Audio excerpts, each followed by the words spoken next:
আয়ুষকে সুস্থ করে তুলতেই দেবীমার মন জিতল কুসুম। সম্পূর্ণ জানতে দেখতে থাকো। গল্পে শুরুতেই দেখা যায় কাকিমণি ইচ্ছে করে বাড়াবাড়ি করতে থাকে। কুসুম তো ভালো করে চুন হলুদের প্রলেপটা বানিয়ে দেয়। আর ঠিক কাকিমণি বলে, দে আমি এটা নিয়ে যাই। কুসুম বলে, আমিও যাই, একটু দেখতে চাই ছোট স্যারকে। কিন্তু তখনই কাকিমণি ভাবে এই প্রলেপটা কোনোভাবেই আয়ুষের কাছ পর্যন্ত পৌঁছে দেওয়া যাবে না, কিছুতেই হবে না সেটা।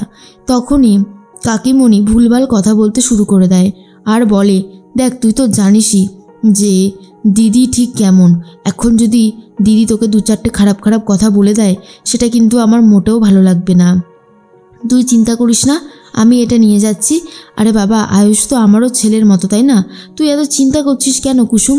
কুসুম বলে, চিন্তা না, মানে আমি একবার ছোটো স্যারকে দেখতে চাই আর কি। কিন্তু কাকিমণি বলে, দিদি যদি জানতে পারে অনেক বড় একটা সমস্যা হবে, তুই থাক, আমি নিয়ে যাই এটা। এরপরেই ভালো মতন প্রলেপটা দিয়ে দেয়। আর ঠিক তখন দেবীমা বলে, কিরে এখন নিয়ে আসলি এই প্রলেপটা? তখনই কুসুমের কথাই বলতে থাকে, কিন্তু ভুলভাল। কাকিমা বলে, আর বলো না দিদি, চুন হলুদের প্রলেপটা আনতে গেছি বলে সেই মেয়ের ব্যবহারই পুরো চেঞ্জ হয়ে গেছে। এমন ভাবসাব করছে যেন ও ছাড়া এটার কেউ বানিয়ে দিতে পারবেই না। যত সব বাড়াবাড়ি। আর বলছে দেবীমা আমাকে অপমান করেছে, আমি এসব কিচ্ছু করতে পারবো না। তখন দেবীমা বলে, কুসুম যে এই ধরনের কথা বলতে পারে না সেটা আমি খুব ভালো মতন জানি, তাই এই রকমভাবে মিথ্যে কথা বলে কোনো লাভের লাভ হবে না। আর এটা শোনার পরে অবাক হয়ে যায় কাকিমণি আর ভাবে, বাবা, কুসুমকে এত চিনে গেছে দিদি। আর ওই মেয়েটাও নিজের নকল বরের জন্য একেবারে চিন্তায় ঘুম উড়িয়ে দিয়েছে। দেবলীনা বলে, কুসুম এই বাড়িতে যদি আসে না তাহলে আমি আর এই বাড়িতে আসবো না। ওই মেয়েটাকে আমি সহ্য করতে পারি না, সব সময় এসে বাড়াবাড়ি করতে থাকে। না, সব কিছুরই তো একটা লিমিট থাকে, আর সেই লিমিট যদি কেউ ক্রস করে চলে যায় তাহলে সেটা কেন মেনে নেব? এর মধ্যেই তখনই দেবলীনাকে আটকায় দেবীমা আর বলে, তুমি এসব নিয়ে ভেবো না, আমি বরং যাই, ওকে গিয়ে জুসটা দিয়ে আসি।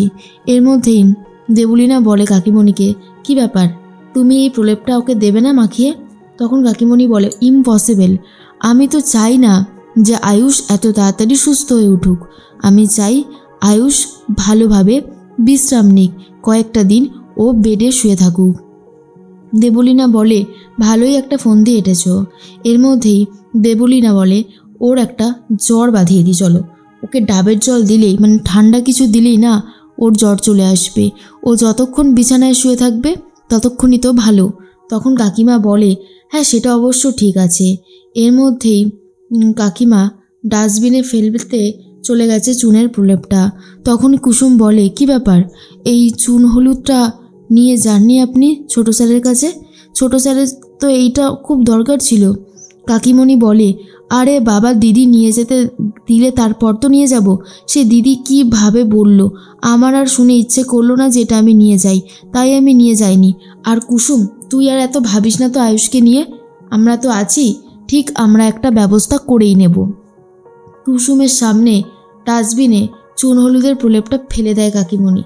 এরপর এক গ্লাস ডাবের জল নিয়ে আয়ুষের কাছে যায় আর বলে, তোর মা এটা পাঠালো, নে খেয়ে নে। আয়ুষ তো প্রথমে খেতে চাইছিল না, তারপরে কাকিমণি জোর করে ডাবের জলটা খাইয়ে দেয়। এদিকে ঠাকুরের কাছে প্রার্থনা করতে থাকে কুসুম, আয়ুষ যেন একদম সুস্থ হয়ে যায়, আয়ুষের যেন আর কোনো ক্ষতি না হয়। এমনি ছেলেটা অনেক বিপদের মধ্যে দিয়ে যাচ্ছে। কুসুম এমনটাই প্রার্থনা করতে থাকে। এদিকে বাইরে অসময়ে প্রচুর ঝড় বৃষ্টি শুরু হয়ে গেছে। আয়ুষ রীতিমতো জ্বরে কাঁপতে থাকে ঠান্ডায়। তখন ঈশান এসে দেখে আর মাকে ডাকাডাকি করতে থাকে।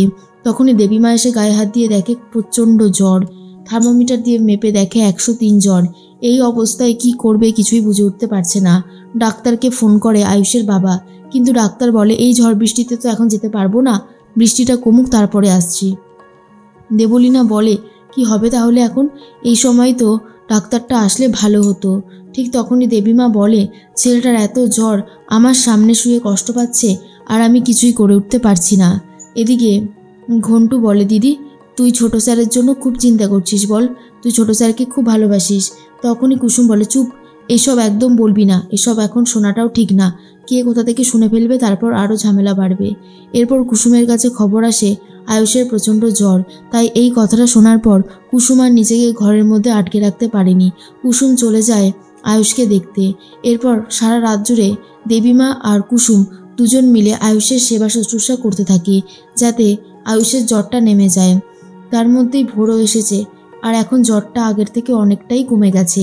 কুসুম দেবীমাকে জিজ্ঞেস করে, দেবীমা স্যারের জ্বরটা কি কমেছে? তখনই দেবীমা বলে, হ্যাঁ, এখন জ্বরটা অনেকটাই কমে গেছে। সারা রাত জুড়ে মেয়েটা অক্লান্ত পরিশ্রম করে আয়ুষকে সুস্থ করে তুলছে। দেবীমা নিজেও বুঝতে পারে কুসুম মেয়েটা ঠিক কেমন। কুসুম চায় ছোট স্যার যেন তাড়াতাড়ি সুস্থ হয়ে ওঠে, ছোট স্যারের যেন কোনো ক্ষতি না হয়। আর এই একই চিন্তাভাবনা রয়েছে আয়ুষের মার। দেবীমা ভাবে কুসুম মেয়েটা সত্যি আলাদা।